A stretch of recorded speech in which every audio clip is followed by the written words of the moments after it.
The Centralized Internet Is Inevitable by Samo Burja. Originally published in Palladium Magazine on the 19th of October, 2020. On Wednesday, the 14th of October, Twitter locked the accounts of a White House press secretary and the New York Post, one of America's largest tabloid newspapers.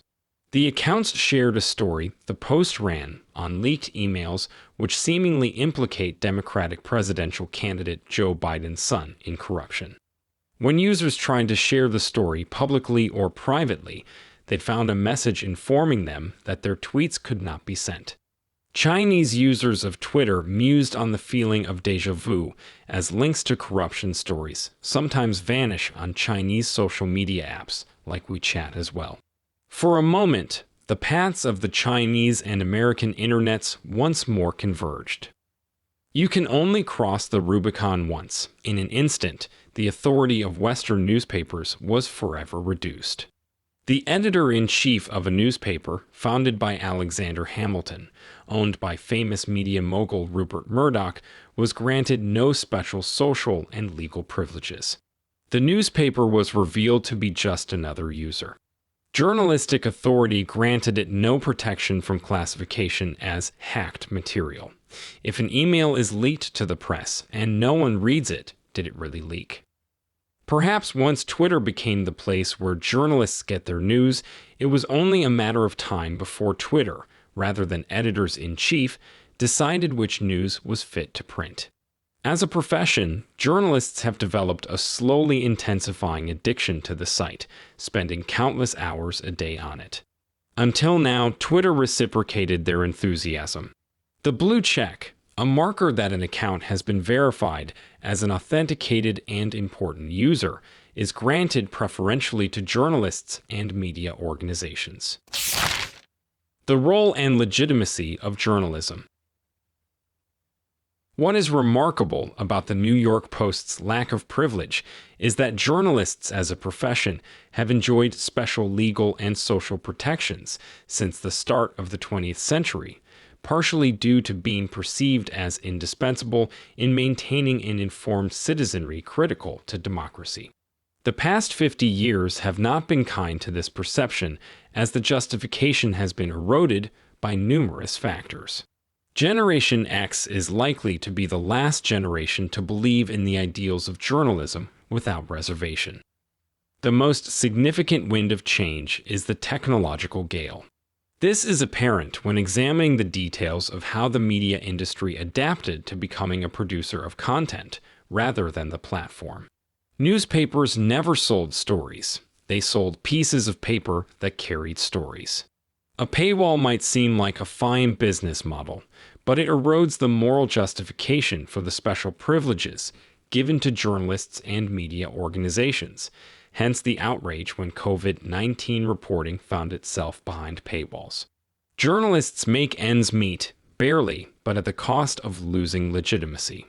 The pattern holds when thinking about clickbait journalism or pandering to an ever more ideological subscriber base.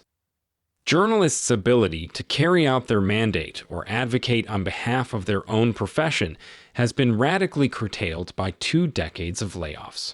The number of newsroom employees at U.S. newspapers fell from 71,000 in 2008 to 31,000 in 2019. Numerous lines of evidence show that this number has fallen further in our time of pandemic. Were the circumstances of our media different, were the economy booming, and had the pandemic not wreaked havoc, perhaps journalists could have held out longer. No army wins a victory by wishing for better weather, however, and we can't unsee the result of last week's experiment. One wonders why Twitter staff didn't respect the traditional privileges of journalists. The actions of Twitter employees weren't ignorant or unprofessional. They acted on well-honed human perceptions of the landscape of power. Such perceptions are revealed in what is done, not what is said, when the stakes seem high.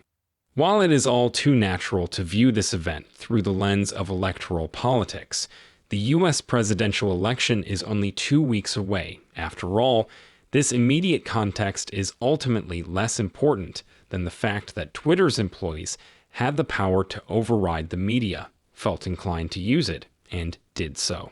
Some would say that the New York Post is too populist, or too much of a tabloid, to be considered a real newspaper with real journalists.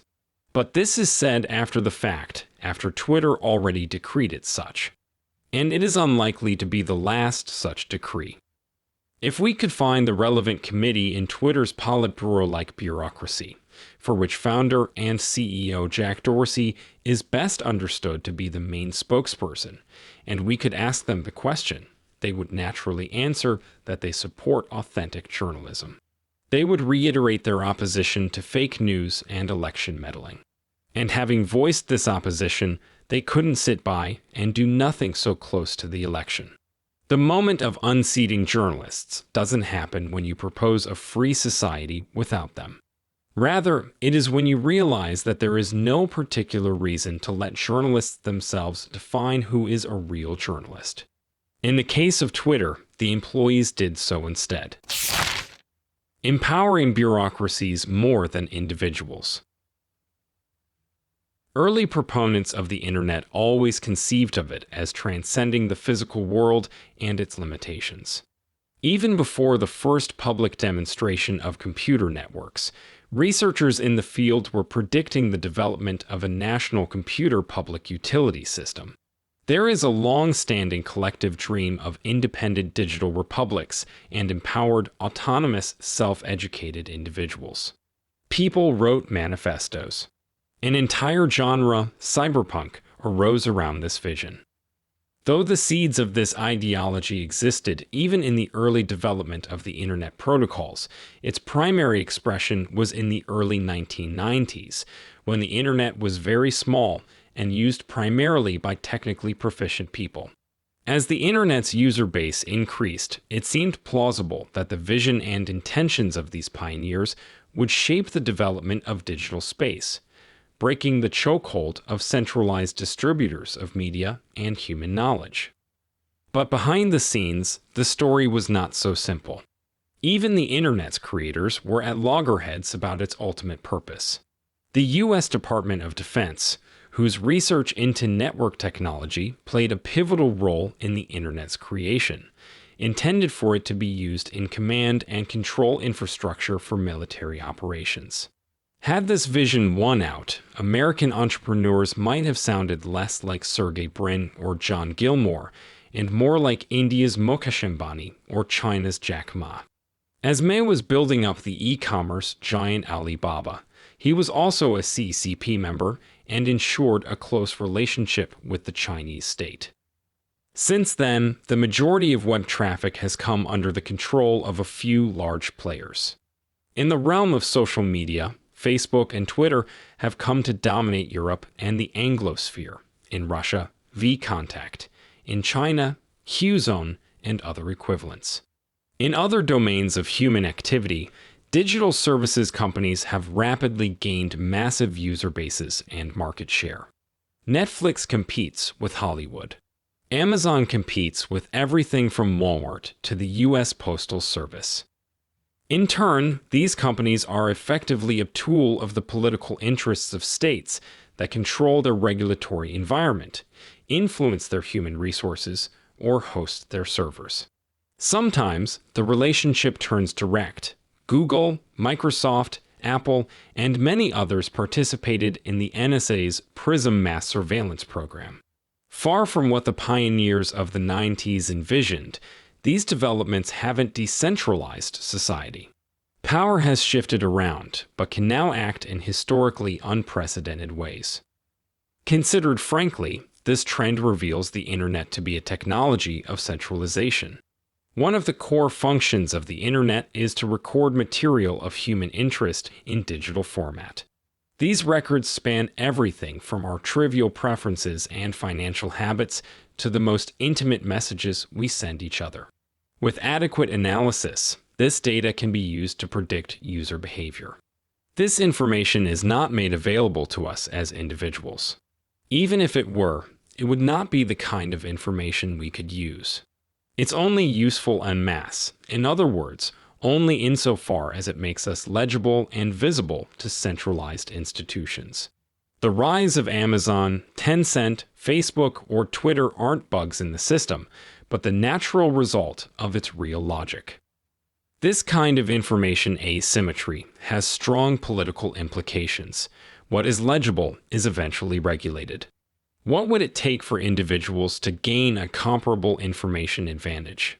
Imagine dozens of organizations as dedicated as WikiLeaks constantly publishing email chains and recordings of meetings and other closed-door happenings, as well as tracking the minutiae of public statements and the whereabouts of top personnel. Imagine teams of activist data scientists analyzing the data and producing reports. Compared to the amount of resources governments and large companies can dedicate to gathering and analyzing data, even these hypothetical efforts don't come close. However, even as the results come in, the dream of a decentralized internet persists. Most recently, the rising price of Bitcoin drove cryptocurrencies into the front and center. The dreamers of the decentralized internet now place their hopes in blockchain technology, which promises to break governments' control of currency and the tech giants' control of the internet.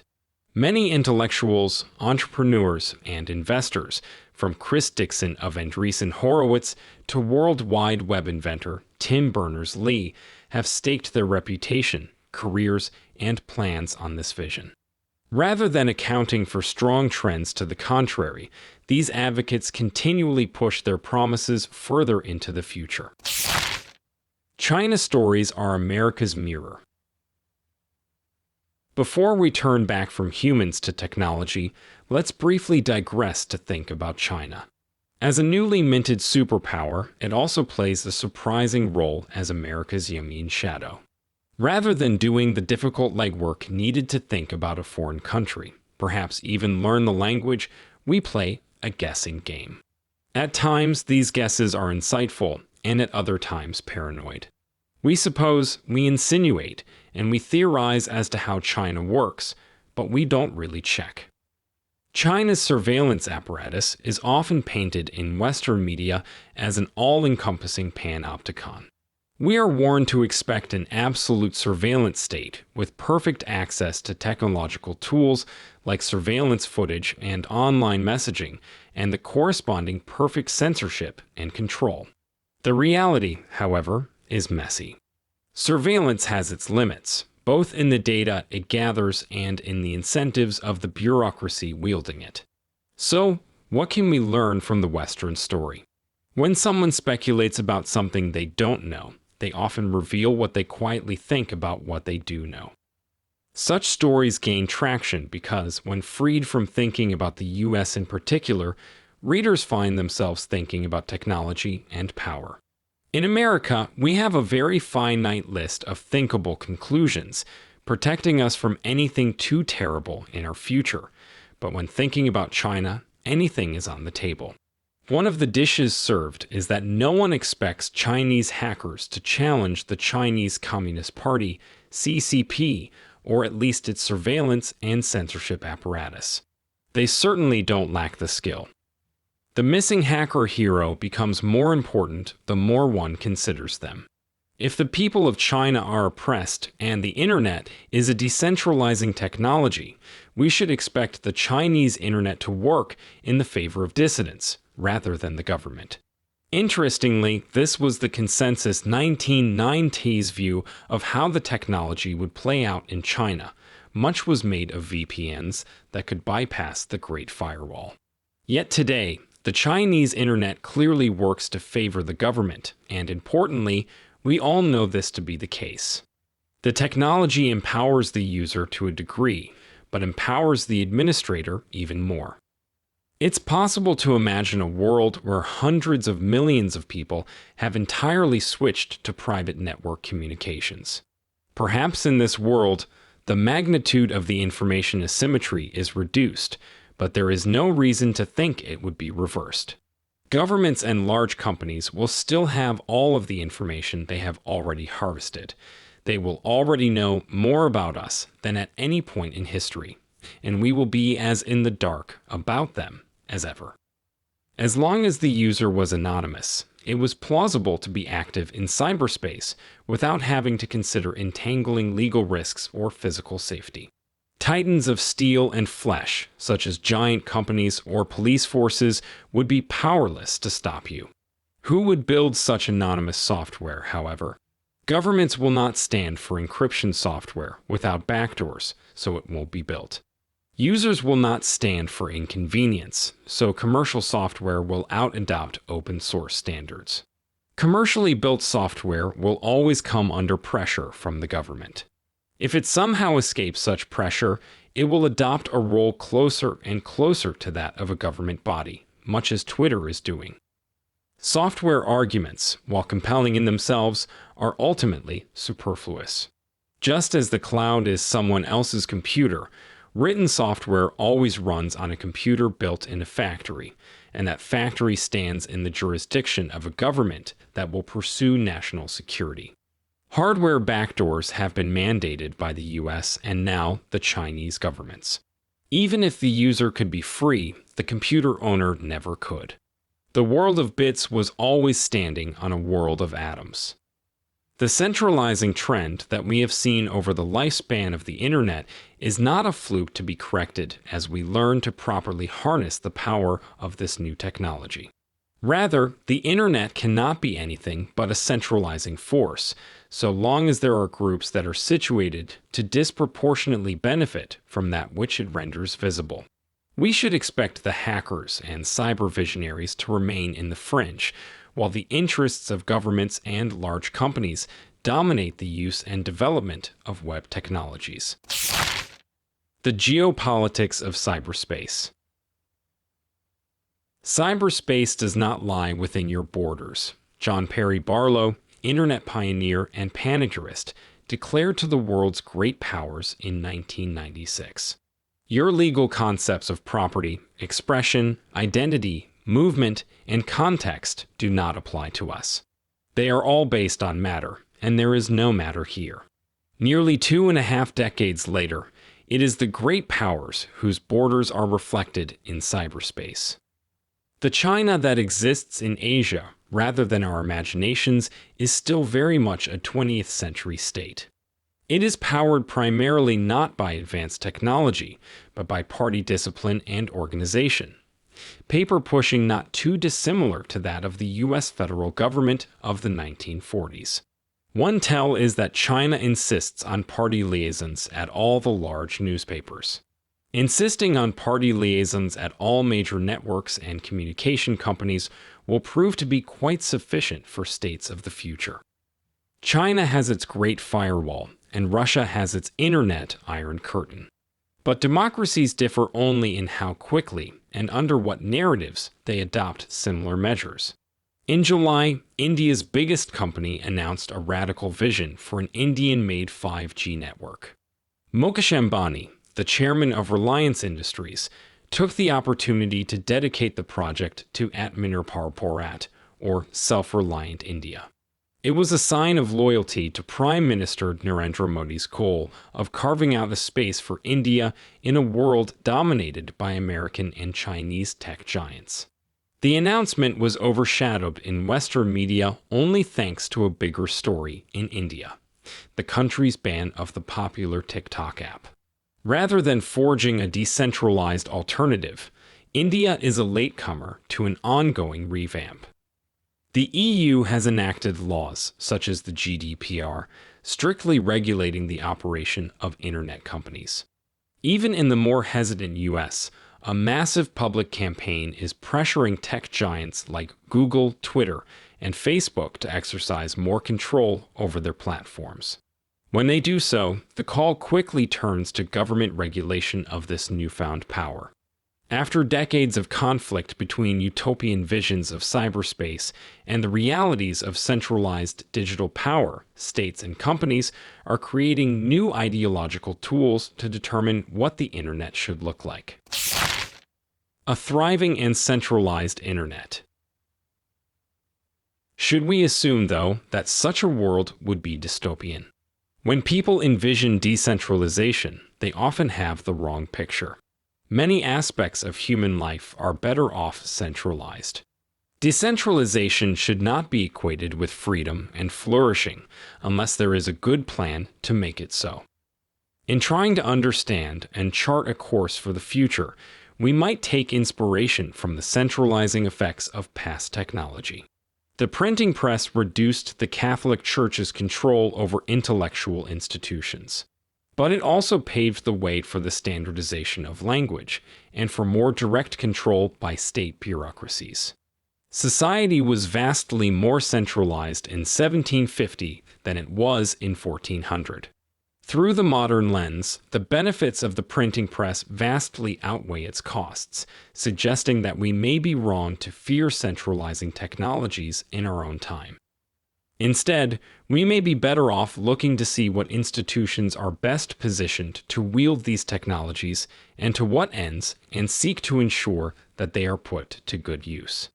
It isn't out of the question that a reformed Twitter couldn't do so. The epistemic commons of future societies will be shepherded by some kind of central institution. It then rests on us to imagine and build social technologies that could make this a positive outcome. The dream of the decentralized internet is dead, but hope for a future of unprecedented flourishing enabled by technology is very much alive.